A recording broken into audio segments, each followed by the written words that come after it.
Story 1. I found tickets for a cruise that my BF got me. This gift has cemented for me that this relationship is over. I need to let this out without getting pushback from family and friends who think his gift is romantic, so I'm using a throwaway. My birthday is coming up in a few months, and 3 days ago, I found out what my birthday present was, which are tickets to a cruise. His sister spilled the news thinking I would be excited, and I'm not. We live together and I found the gift and know it's for me. I sound so ungrateful, but I'm not. This gift just proves to me that things will never change. The first thing is this gift isn't for me. I do not like cruises because I get really bad seasickness and nothing I do helps. I also told him what I wanted to do for my birthday, which was go to a Run Fair festival on my birthday. I have already taken the week off from work for it in preparation to go this fair. I have purchased tickets and am saving month to month so that I have spending money without it affecting finances at home. Why would he book tickets the same time as the time I took off to go to this festival? Also, this cruise wasn't cheap at all, so it's basically wasted money because I'm not going. I'm so annoyed. I have told him time and time again that I don't feel like he listens to me, that I feel like he just gets me things by thinking about what's best for him or what he would like. It's not only gifts. He makes decisions based on what he thinks is best, and I just can't deal with it anymore. I love him, but I'm so done, and before anyone says I didn't talk to him or to talk to him about this, I have repeatedly. This has been a recurring conversation in our 2.5-year relationship. The next thing to do is talk this out and end things. Edit. I appreciate the comments and concern about cheating, but I know the gift is for me because it was in really nice packaging that said, "Happy birthday, my name," and the bag had like cruise ship related items and possible excursions. The effort he went to, it made me sad because that means he could have put in a little effort about the things I like. If he had even just gotten me a ticket for the Run Fair festival or accessories from online, or even a piece of an outfit that had to do with Run Fair, it would have made my entire month. It would have meant that he listened and got me something that interested me. I'm talking to him tonight, and I'm not even annoyed anymore. I feel nothing about this. Update. 2 days later. The day I wrote my post is the day I ended things with my ex. When he came home, I basically said I found the tickets for the cruise, and I asked him who they were for. He said they were for me for my birthday, and I ruined the surprise. I asked him why did he get me tickets for a cruise when he knew that I get seasick, and also when he knew that I have been preparing for a Run Fair festival for a couple of months. He said that he always liked cruises when he went on them, and he thought that I could push through it with patches or some other remedy because it was a really expensive cruise. He continued talking, but to be honest, I spaced out because I realized just how much this man didn't care about me. He brought cruise tickets completely disregarding what I had planned, how I would feel, and what I wanted to do, all because he liked them. Like F my birthday, F what I want, F how sick I get. He likes cruises, so we should do that. I think he realized I wasn't speaking or excited because he asked me what was wrong, and I broke up with him. He was shocked and angry, and he asked why. This isn't the exact wording, but I said something like, "It's because I have realized how much you really don't care about me and that you're always willing to put your wants over mine every time it suits you, even on my birthday." He started to argue and wanted to talk about it, but I was just numb and went to bed on the couch.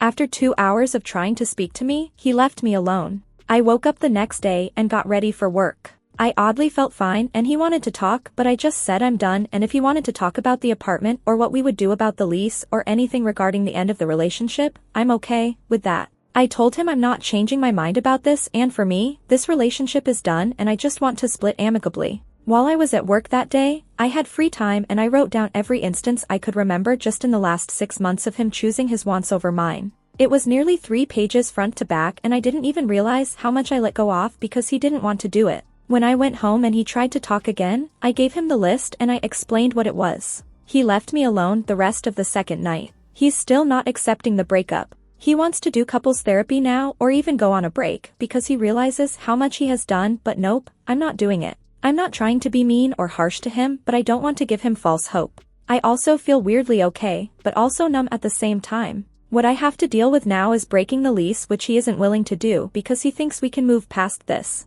So I'm going to talk to the leasing office and see my options. At least I have my birthday to look forward to as I deal with a relationship ending and having to find a new place to live.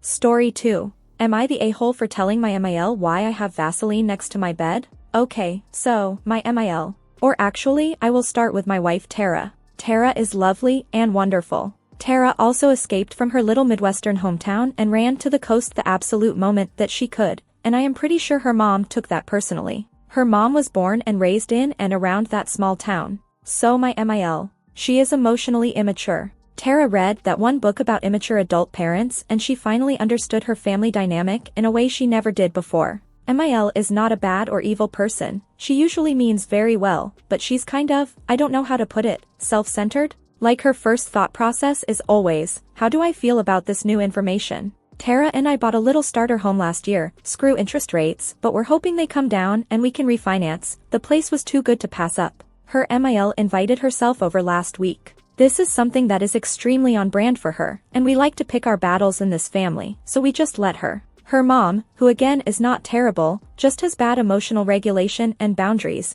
shows up and drops her stuff in the spare room and just immediately starts giving herself the tour. Again, whatever, we actually hired a cleaner before she arrived so we wouldn't worry. Annoying, but that's life. So she's wandering around and comes to our bedroom. I have a jumbo-sized tub of generic Vaseline next to my bed because I use a nose CPAP and my lips get chapped, so she picks it up and makes this really weird face and says, almost direct quote, "Well, I know what this is for." And I respond, "Oh, that's for chapped lips, I don't jerk off with Vaseline." Apparently my timing was good because my wife laughed, but my Mil did not laugh at all. Then for the next 3 days she kept asking me, "Are you gonna be gross again?" when I tried to make normal conversation. I said over and over that she was the one who made the joke and her response was always, "Yeah, but that was a joke." Like what I said was totally serious? And I guess it was. I mean, I was telling the truth, but I was only bantering because she started it. I didn't even invite her into our bedroom. Anyways, she brought it up over text to Tara and there is subtle pressure from her to just apologize, but I don't think I did anything wrong.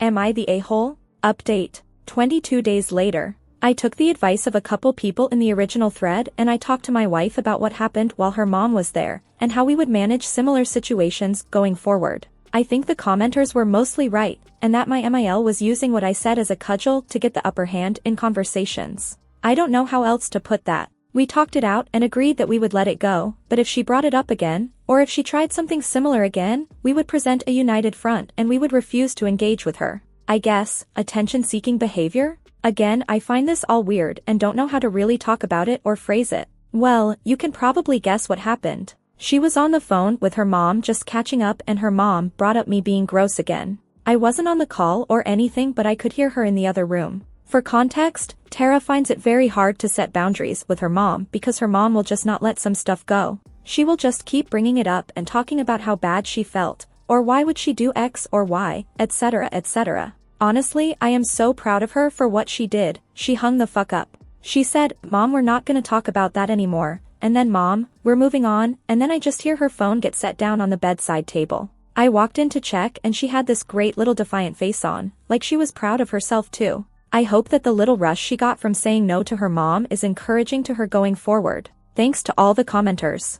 Story 3. I crushed my husband's feelings. What do I do? My husband 28M decided to try out stand-up comedy at an open mic night. I 29F was so excited because he's hilarious. I asked him if he wanted to practice with me, but he said no. He wanted it to be a surprise. So I finally got to watch him perform the other night. His delivery was great, he's got good stage presence, and just getting up there at all takes a lot of courage. But his material, it was one extended dick joke. Some members of the audience loved it. They were in the minority. Most of the audience looked uncomfortable and slightly appalled. After his performance as we were walking home, he asked me, "Did you like it?" And I said I didn't like his material because it was basically one big dick joke. I then said that he had great stage presence and I think this could be the start of something awesome if he worked on his material. He got upset and said that I was a buzzkill. He said that everyone was laughing besides me, and I pointed out that they weren't, not even the majority of the crowd was. He's really upset with me. He says he was really nervous about doing it and was just proud of having done it,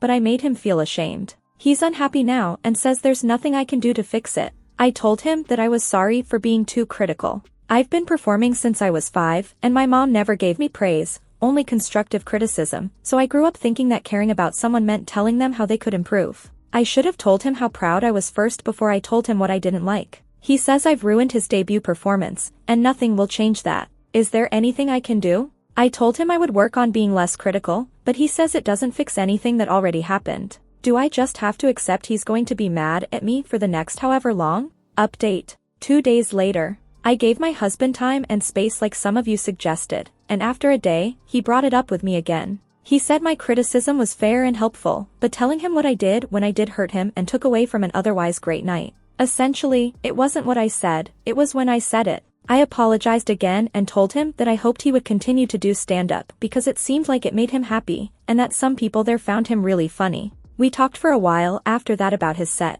I used the shit sandwich technique y'all suggested and he said he agreed with and appreciated the feedback. He's still hurt because what I did will always cloud the joy associated with his first stand-up experience. And he said he doesn't know if he wants me to come see him if he does it again, which I agreed was fair, although I hope he does eventually let me come. But overall, I think we're in a good place. We're going on a date this weekend, and we're both really looking forward to it. As far as my mother, some of you seem to think I was using her criticism of me to excuse my behavior. I wasn't. I was trying to explain that in my child brain, I interpreted my mom tearing me down as love, because how else do you rationalize that as a young child? And because that's how I learned to show love, that's what I did to my husband. People told me I should have been supportive, but I thought I was being supportive, because that's how it was modeled for me. It's something I hadn't confronted until I was lying awake trying to figure out why I would hurt someone I love. Now that I know, I asked my husband if I had been overly critical of him before. He said yes, but up until this point he had shrugged it off and let it go.